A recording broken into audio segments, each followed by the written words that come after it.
So, ayan guys, meron akong dalang medical certificate ni baby. Tapos, the most important is yung ating outpatient identification card.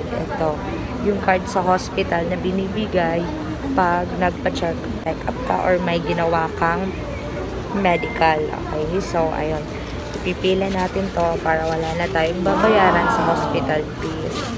Okay, tapos kailangan i-xerox yung one valid ID natin. Actually, sinerex ko na din yung one valid ID natin para kasi hinihingi ito sa malasakit. Ayan guys, before we really start this vlog, I want you to know na ang ating malasakit ay nasa Republic Act number 11463.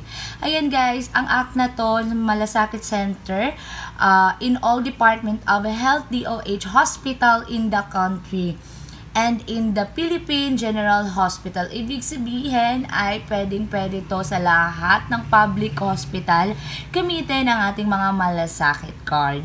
Ayan, ang act na to ay dineclare ng policy of the state para ma-improve ang ating healthcare services sa ating Filipino people at magkaroon tayo ng mas magaang financial assistance fund sa ating health services. Ayan ha guys, basahin nyo na lang at let's start this video.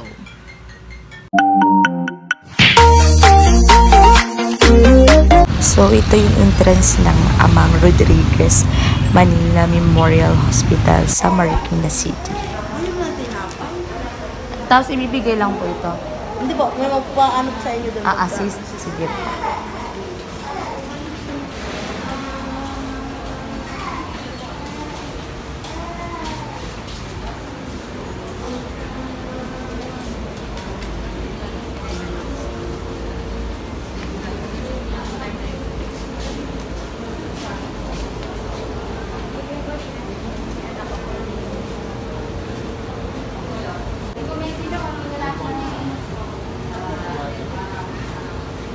Iba kasi ano pa sa inyo kuya? Malasakit sa amin. Ang malasakit.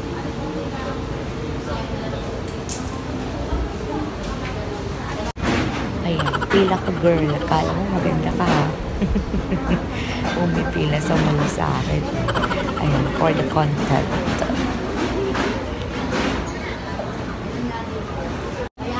Sa charge slip, 3. Pero ito lang yung babayaran ko, 925. Ito lang yung inalapit ko. Okay na po, no? Opo.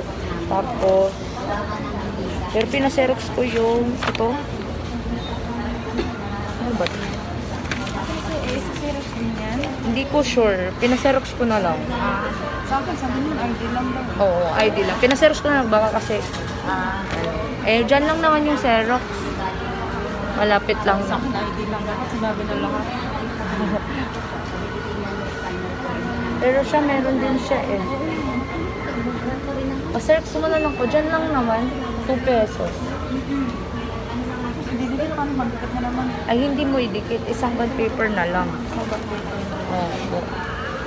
Kailangan pa kuya ganyan? Kailangan pa po ganyan? Meron naman ako. Pero kailangan siya. Sorry sa kanila. Ano? Xerox mo na lang. Xerox na lang. Opo. Pina-xerox ko yung Ganyan lang din. oo, ID lang po. So, ayan guys, andito ako ngayon sa Malasakit. Dala ko na ang charge slip. Ayan. Charge slip. Ang babayaran ko lang talaga is 925 pesos. So, lalapit ko siya sa Malasakit para libre na lang to lahat. So, yung mga kailangan kong papel ay papakita ko sa inyo sa video na to. And ito, meron akong dalang medical certificate ni baby. So, ayan guys, meron akong dalang medical certificate ni baby. Tapos, the most important is yung ating outpatient identification card. Ito, yung card sa hospital na binibigay pag nagpa-check up ka or may ginawa kang medical. Okay, so ayun, ipipila natin to para wala na tayong babayaran sa hospital bill. Okay, tapos kailangan i-xerox yung one valid ID natin. Actually, sinerex ko na din yung one valid ID natin para kasi hinihingi ito sa malasakit. Guys, waiting kami ngayon dahil mahaba ang pila dito sa malasakit.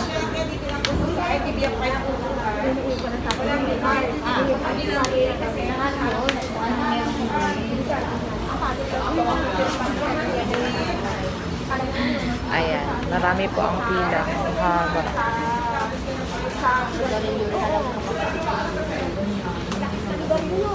Pinipigilan na namin.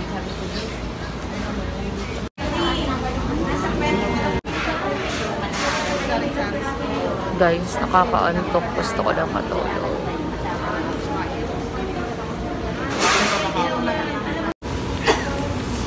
Sino po yung pasyente na? Anak ko po. Ilan taon na po yung pasyente? 4 years old.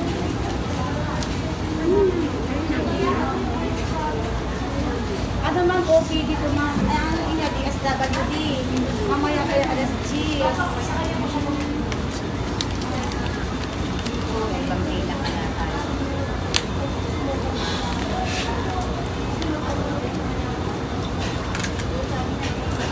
Wala kang IS4 ma'am? Yung IS4 niyo ma'am, wala ka? Yung pinipirmahan, wala? O yung ganito. Okay. Yung pinipirmahan pa niyo. Eh, pinapirmahan mo pa niyo. May ganito po ako. Malasakit din. Ayun, nakalapit ko pa ito. Eh, bibili na yan. May ganito kaya pinipirmahan mo. Ayan. Ay, Ito yung nakaraan ko panlapit to eh. May ganito pa yan na pinipirma ko. Ang gagaling.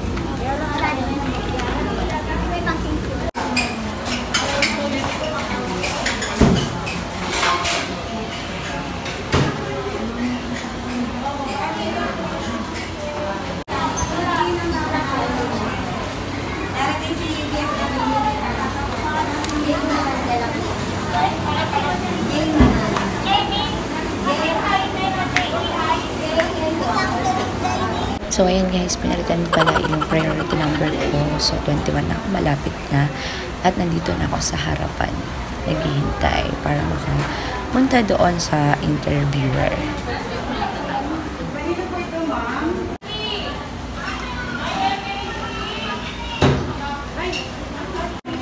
So, ayan guys, ako na talaga yung ini-interview dito.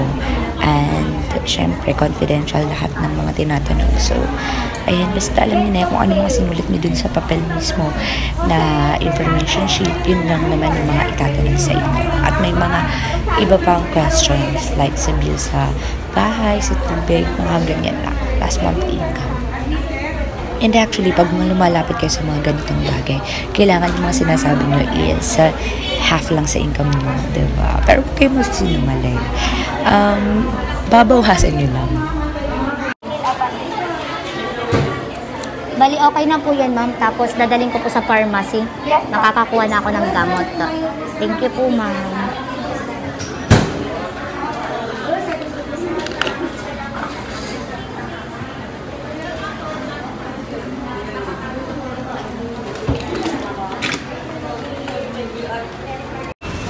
Guys, tapos na akong pila sa malasakit. Bayad na yung bill ko dito.